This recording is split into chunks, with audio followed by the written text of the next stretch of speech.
It cannot be, it cannot exist, because we've tried. We've seen some attempts here and there. These were not serious attempts. Okay? What we have seen now, recently, and what the present tells us with regards to Muslims establishing a state, these are not serious attempts. The Muslims as a whole, as a nation, have to come together. What would be a serious attempt then? Because okay, a serious attempt would be if this is not a serious attempt with such violence, then what would the violence be with a serious attempt?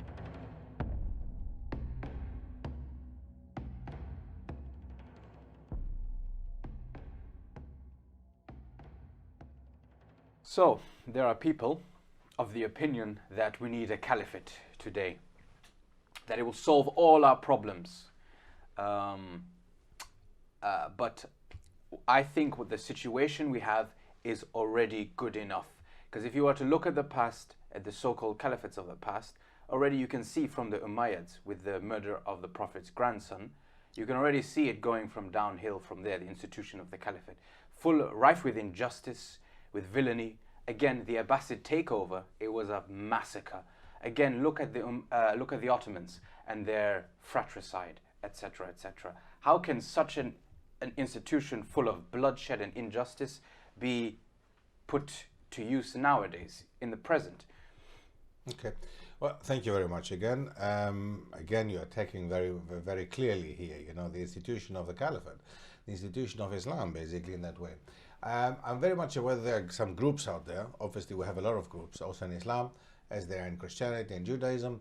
There are groups that follow a certain political idea and ideology. Now, we will, as Muslims, get that what we deserve. And at this moment, I don't think we as Muslims are a strong ummah that deserves a caliphate or deserves a caliph. Okay? We are not on the level that, and you mentioned our ancestors, you mentioned people such as the Umayyads and the Abbasids, but actually our idea and our people who we're looking up to is Rasulullah. That's the number one. We're looking up to Rasulullah. He's the one who is our model, the Prophet Muhammad. After that, we have the Khilafah Rashidin. And of course, there were things that happened under their time and under their rule as well. Okay? And that's why I say the most important person to look up to and to copy, if you want to say it that way, then would be our Prophet Muhammad, because he was our Prophet.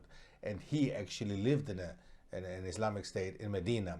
And he actually led the Islamic state, Medina, as we could imagine an Islamic state should be.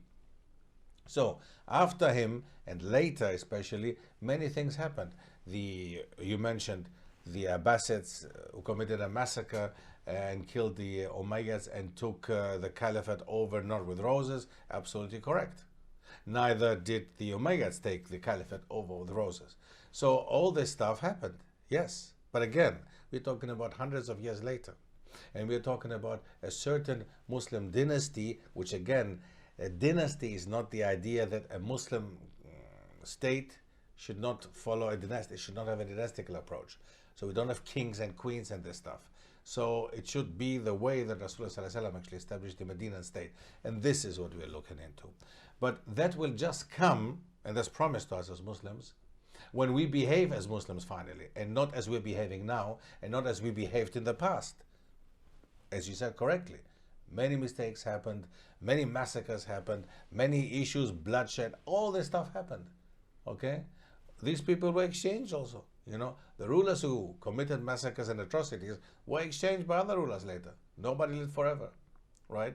There were some better ones, there were some worse ones. That's how it goes, and that's what history is about. And not only history of Islam, but history of mankind and humanity, right? You will find this anywhere. And I can give you a lot of examples.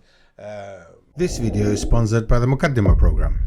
For nearly 7 centuries, Ibn Khaldoun's 𝗘𝗦𝗟𝗧𝗢𝗥𝗬 has been read and studied by scholars and students of history, sociology, politics and economics as the single most authoritative and astounding work of classical scholarship in the field of history. Embark on an enlightening educational venture led by Muslim scholars and teachers delving into Islamic history, sociology, economics and beyond. Engage with cutting-edge learning cues and multimedia components, allowing for a deeper understanding of the topics. Distinguish between the lies and the truths of the narratives told, between reliable and unreliable sources. Equip yourself with the skills to conduct deep research and build confidence to combat Islamophobia.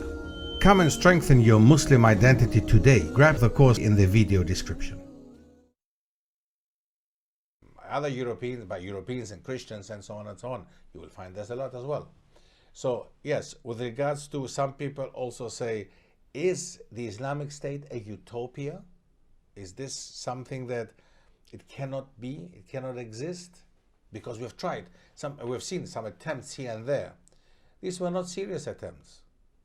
Okay, what we have seen now, recently, and what the present tells us with regards to Muslims establishing a state, these are not serious attempts. The Muslims as a whole, as a nation, have to come together. What would be a serious attempt then? Because okay, a serious attempt would be if this is not a serious attempt with such violence, then what would the violence be with a serious attempt? You see, a unity amongst Muslims. That's what we need first of all. We need Muslims to be united, and we are not united at this moment. I think even you agree. Right? We are not united.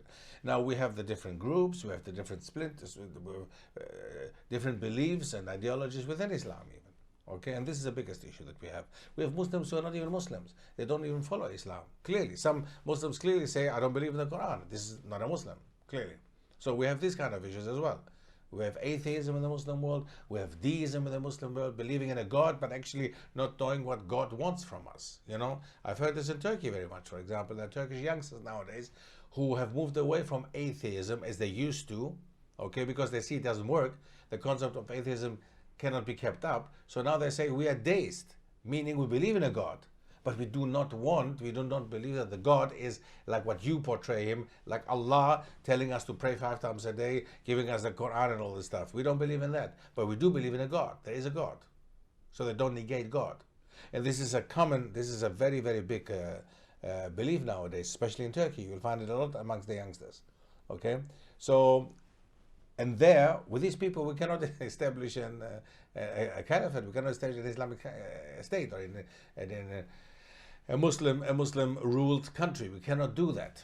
We cannot do that. But it was promised to us. It is promised to us. So it will happen when it will happen. And I don't think that we should, like certain groups do, try to pursue it in such a way as certain groups do it, and definitely not with violence. We all agree that, and that's not the Islamic approach. Even you would agree that this is not the Islamic approach. And you're absolutely right to point to what happened in the past, you know, with certain people, rulers, dynasties. Yes, it did happen. And again, I'm the last one to say that it didn't happen. I would totally agree with you. You're absolutely right that I would not support. We cannot support something like that. We cannot support violence. We cannot do that. And all these states that have been established until now in the name of Islam, were obviously, that's why they fell. They were obviously not the ones that we would agree to follow as Muslims. When you start learning something, or when you are looking into something, you're serious about it, take the glass which represents your knowledge and turn it around, empty it, and start new. Turn the glass around and start new. Start with an empty glass, an empty mug, an empty cup of coffee, okay? Fill the coffee in after you have learned, you know, gain your knowledge first of all. So I think you should be looking into instead of being prejudiced, and instead of having an opinion which you have created on something that you don't know, okay, you're basing your opinion on something you don't know, I think you should read a bit more, and you should find out actually what the authentic sources are and what Islam actually really means and what Islamic history is all about.